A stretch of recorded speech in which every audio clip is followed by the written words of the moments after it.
More now from eCancer Television.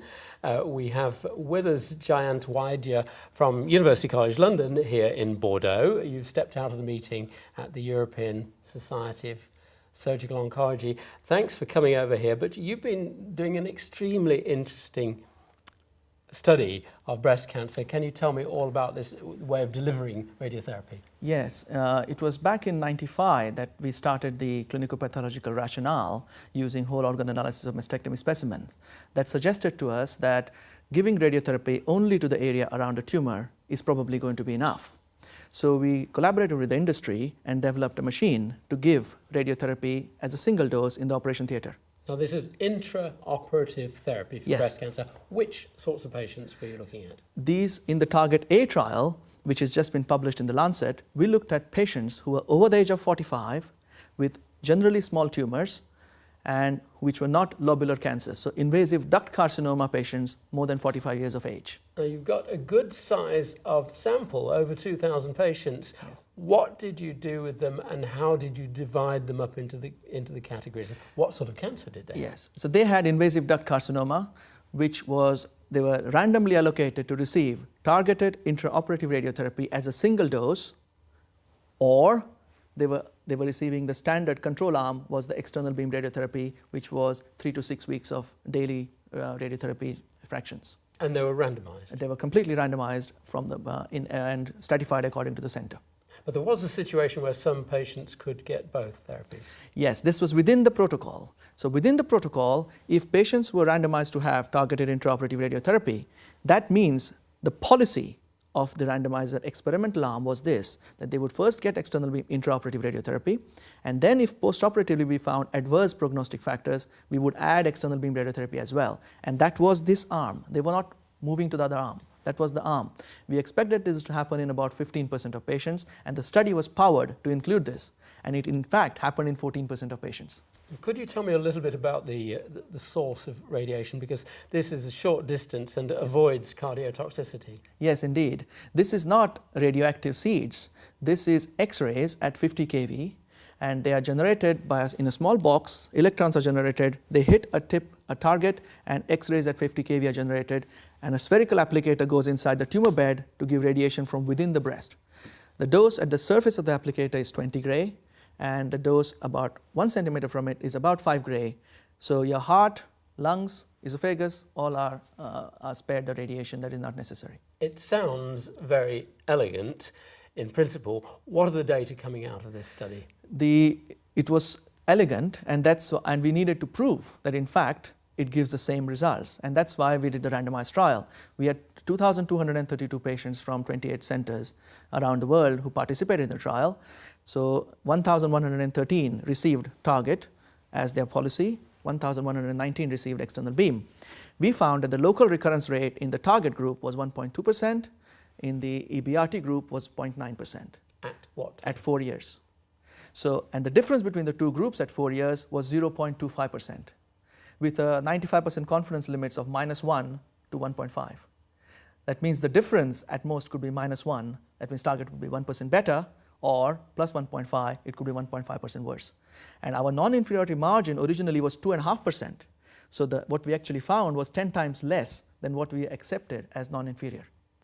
So that's why we were very pleased with the result, that giving this risk-adjusted radiotherapy compared with one-size-fits-all radiotherapy, we found that risk-adjusted radiotherapy that is delivered with target is as good as whole breast radiotherapy, with obvious other advantages. But in the risk-adjusted group, they could additionally have external beam radiation. That is the whole point of risk-adjusted.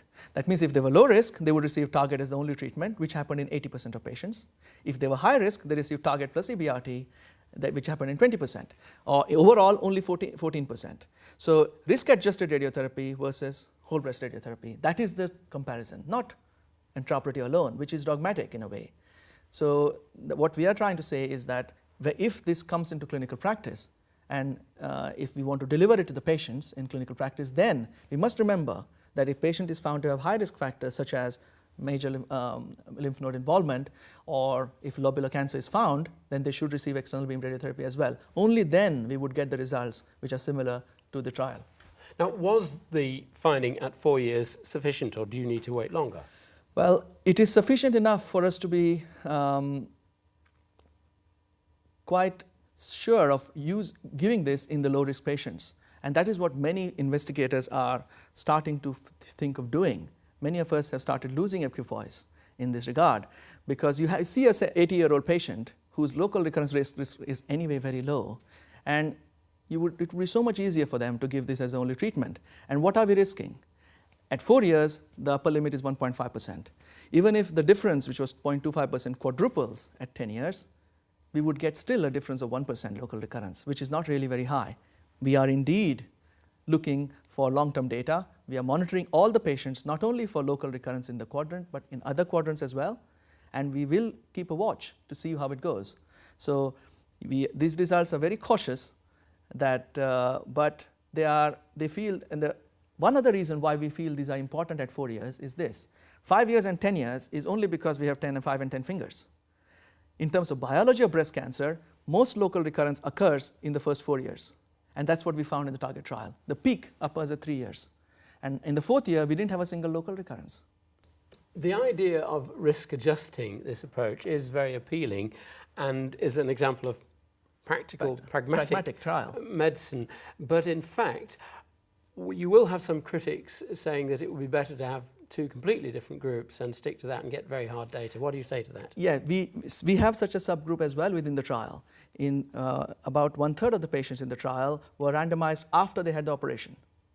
So they were then chosen because they were low risk. And in that subgroup, they were randomized to, half of them received only target, half of them received only external beam. And the numbers are enough, they have enough power, even within that subgroup, to show non-inferiority. So follow-up of that will continue, and we have equal results in those. And we have not done any subgroup analysis in this at this time, because the numbers are the recurrences are so few.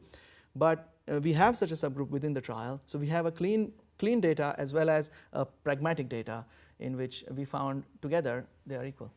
Do you think your evidence so far is enough to prove practice changing?